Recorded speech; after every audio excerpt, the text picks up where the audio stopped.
Vamos conversar hoje aqui no nosso perfil literário, hoje com a artista plástica, Lucy Brogliato Brandmiller. Prazer em recebê-la aqui no estúdio da Rádio Unesp, aqui na nossa reitoria, aqui no centro de São Paulo.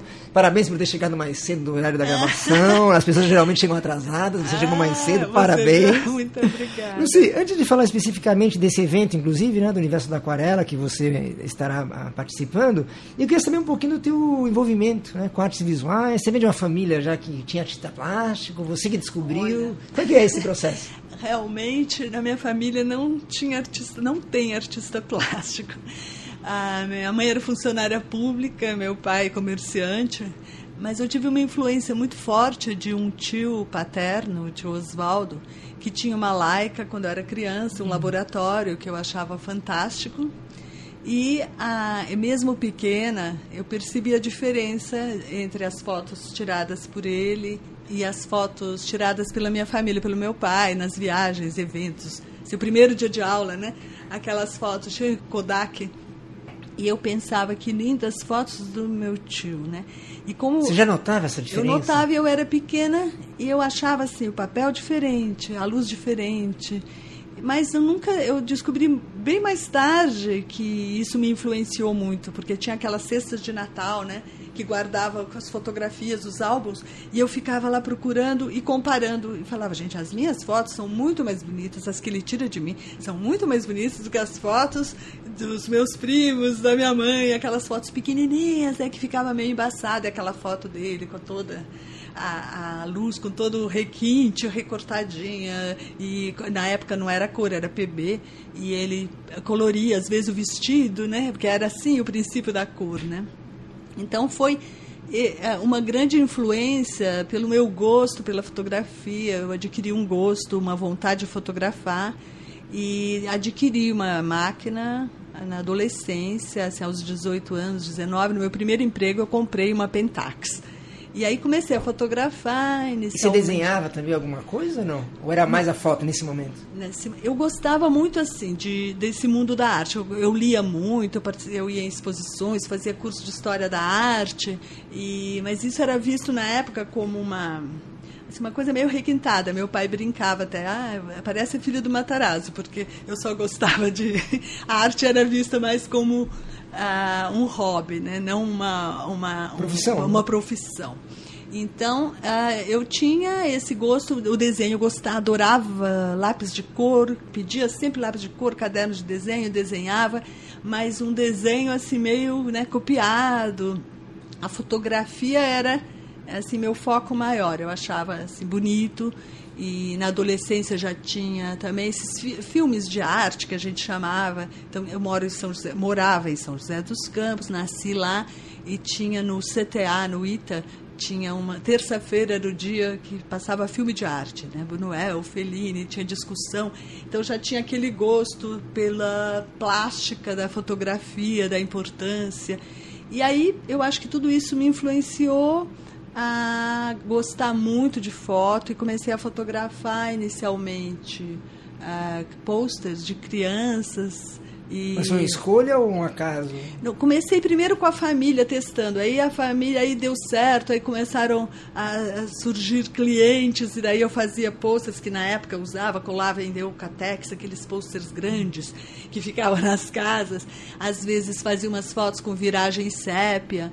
E aí eu comecei a fazer casamento, inicialmente de amigos, depois de outras pessoas que estavam no casamento e gostavam do trabalho. E fiquei até mais ou menos 74 fazendo fotos comerciais, vendia às vezes a Kodak e a Fuji compravam também às vezes o direito, fazia foto no Simba Safari de um leão, aí vendia para Fuji, para propaganda de filme cor, de 32 asas, aquelas coisas da época. E aí eu acho que a fotografia dirigiu o meu olhar para... Eu até então queria fazer letras, estudava francês, queria fazer letras.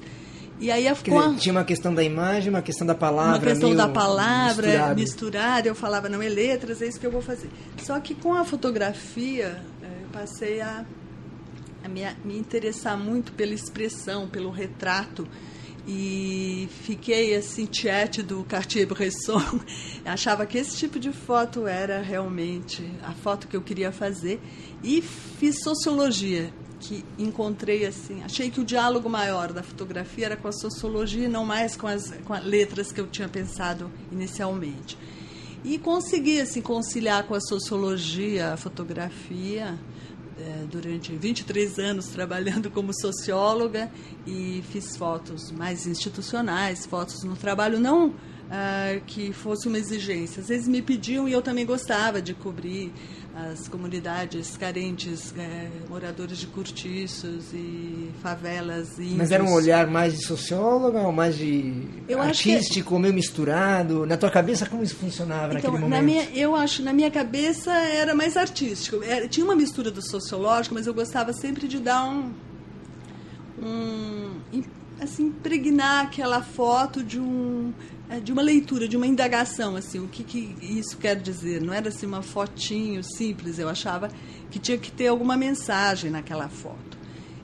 Mas a foto acabou também migrando, né, da foto para a aquarela, que era uma coisa antiga, mas eu admirava a aquarela, achava que a aquarela era uma coisa linda, tinha essa fluidez, as cores, eu gosto muito de cores, achava que ela era um meio que propiciava uma expressividade muito grande.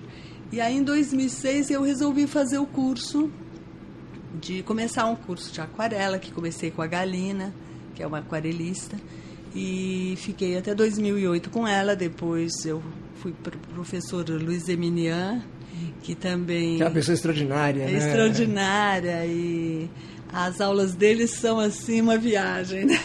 No mundo da arte, porque não é só, não, deixa de ser somente a aquarela, né? E continuo frequentando o ateliê do professor Zeminian. Acho importante, né, essa troca, e me identifiquei muito com a maneira que ele vê a arte, a aquarela e o próprio desenho, né, que inicialmente eu achava que tinha que fazer um desenho, quando eu comecei a aquarela, um desenho a lápis, e depois, aí virava meio que colorindo aquilo, né? Parecia uma criança colorindo. E aí eu percebi com o tempo, com ele inclusive, com o olhar dele, com as explicações dele, que o desenho era uma referência, porque a aquarela, ela acontece, o desenho inclusive limita esse despertar, essa explosão de emoção e cores, né? Então, eu achei que a aquarela, eu me encontrei e, num certo sentido, ela dialoga com a minha fotografia, que hoje o meu foco maior é em macrofotografia.